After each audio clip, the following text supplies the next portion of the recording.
তুমি কি জানো রমজানের এই মুহূর্তে আল্লাহ তোমার দিকে তাকিয়ে আছেন? রহমতের দরজা খোলা, কিন্তু মাত্র 10 দিন। শাহরুর রমাদান আল্লাযী উনজিলা ফীহিল কুরআন হুদাল লিন্নাস। রমজান মাস, যে মাসে নাজিল হয়েছে পবিত্র কোরআন, মানব জাতির জন্য পথপ্রদর্শক হিসেবে।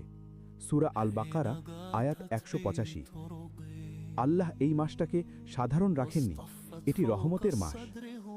রাসূলুল্লাহ সাল্লাল্লাহু আলাইহি ওয়াসাল্লাম বলেছেন, রমজানের প্রথম 10 দিন রহমত, মধ্যের 10 দিন মাগফিরাত, শেষ 10 দিন জাহান্নাম থেকে মুক্তি। তুমি এখন সেই রহমতের বৃষ্টিতে আছো। প্রশ্ন হলো, হাত পাচ্ছ কি? সারা বছর গুনাহ হয়েছে, আল্লাহ বলছেন ফিরে এসো। প্রতিটি সেজদায় তুমি আল্লাহর সবচেয়ে কাছে, প্রতিটি তাসবিহে তোমার গুনাহ মাফ হচ্ছে। এই 10 দিন হেলায় কাটিও না। এখনই কমেন্টে সুবহান আল্লাহ লিখুন। আপনার রমজান